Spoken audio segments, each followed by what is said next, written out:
Hello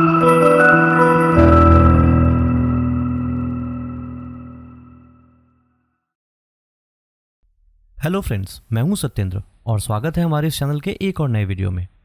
आज के इस वीडियो में मैं इंजेक्शन के डिफरेंट टाइप्स के बारे में बताने वाला हूं। इसके साथ ही साथ मैं इस वीडियो में ये भी बताऊंगा कि इन इंजेक्शन को बॉडी में कहां दिया जाता है। इंजेक्शन का मतलब होता है किसी व्यक्ति के शरीर में सुई के माध्यम से दवा को डालना। सुई को एक हॉलो डिवाइस, जिसे सिरिंज कहते हैं, उसके द्वारा बॉडी में इंजेक्ट किया जाता है।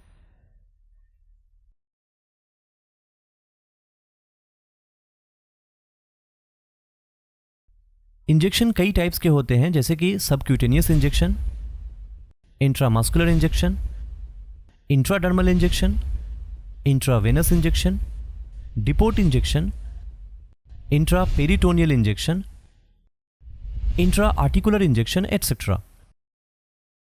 लेकिन इन सब में सबक्यूटेनियस, इंट्रामस्कुलर, इंट्रावेनस और इंट्राडर्मल प्रमुख इंजेक्शन है। आइए सबसे पहले ये जानते हैं कि दवा को इंजेक्शन के फॉर्म में देने की जरूरत क्यों पड़ती है। यूजुअली इंजेक्शन के थ्रू मेडिसिन देने से वह जल्दी ही बॉडी में एब्जॉर्ब हो जाता है, और दूसरा ये कि जो अल्टर ड्रग्स या मेडिसिन जो किसी और तरीके से बॉडी में एब्जॉर्ब नहीं हो पाता, उसे इंजेक्शन के हेल्प से दिया जाता है। इंजेक्शन के डिफरेंट टाइप्स को जानने से पहले चलिए स्किन के लेयर को समझते हैं। स्किन कई लेयर से मिलकर के बना होता है, जिनमें सबसे बाहरी यानी कि ऊपर के लेयर को एपिडर्मिस, उसके बाद के लेयर को डर्मिस लेयर कहते हैं। डर्मिस लेयर वाटर स्टोर करने, बॉडी टेम्परेचर को रेगुलेट करने और विटामिन डी के प्रोडक्शन में सहायता करता है। तीसरे और लास्ट लेयर जो कि स्किन को मसल से अलग करता है, जिसे हाइपोडर्मिस या सबक्यूटेनियस फैट लेयर कहा जाता है। इस लेयर में फैट स्टोर रहता है, जो कि हमारे बॉडी में हीट कंजर्व करने का काम करता है। तो चलिए अब इंजेक्शन के मेन टाइप्स को समझ लेते हैं। इस इंजेक्शन से मेडिसिन को स्किन और मसल्स के बीच टिश्यूज में दिया जाता है। इस तरह के इंजेक्शन के लिए छोटी सी सुई लगभग 1.5 से 2 सेंटीमीटर और 2 से 2.5 ml वाले सिरिंज का यूज किया जाता है। इस इंजेक्शन से दी जाने वाली दवा शरीर में धीरे धीरे एब्जॉर्ब होता है। इंसुलिन का इंजेक्शन सबक्यूटेनियस इंजेक्शन का ही एक एग्जाम्पल है।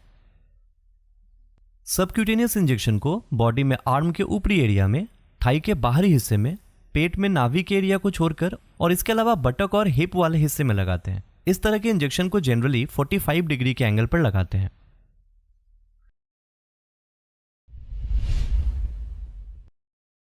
इंट्रामस्कुलर इंजेक्शंस मेडिसिन को सीधे पेशेंट्स में इंजेक्ट करने का सबसे कॉमन तरीका है।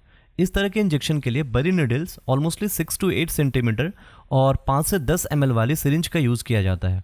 इस तरह के इंजेक्शन का पर्पस यह होता है कि दवा को ऐसी मसल्स में दिया जाए जहां बहुत सारी ब्लड वेसल्स हो, ताकि दवा जल्द से जल्द ब्लड स्ट्रीम में चला जाए।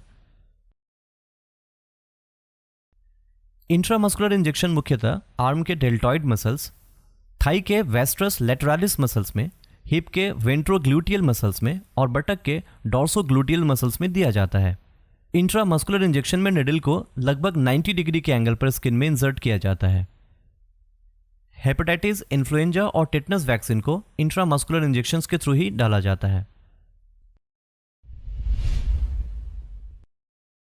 इस इंजेक्शन से दवा को स्किन में दूसरी लेयर यानी कि डर्मिस में दिया जाता है। इस तरह का इंजेक्शन लगभग 5 से 15 डिग्री के एंगल पर एक बहुत ही छोटी सुई के द्वारा लगाया जाता है। इंट्राडर्मल इंजेक्शन से दवा का एब्जॉर्प्शन में इंट्रामस्कुलर इंजेक्शन, इंट्रावीनस इंजेक्शन या सबक्यूटेनियस इंजेक्शन से अधिक समय लगता है।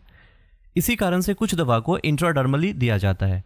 इस तरह के इंजेक्शन का यूज आमतौर पर सेंसिटिविटी टेस्ट जैसे कि ट्यूबरकुलिन स्किन टेस्ट या फिर एलर्जी टेस्ट में किया जाता है।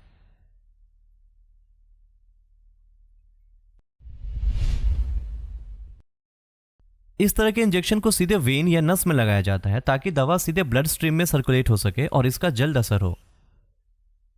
इस तरह के इंजेक्शन के द्वारा उन लोगों को न्यूट्रिशन सप्लाई किया जाता है जो डाइजेस्टिव ट्रैक्ट के द्वारा न्यूट्रिशन नहीं ले सकते।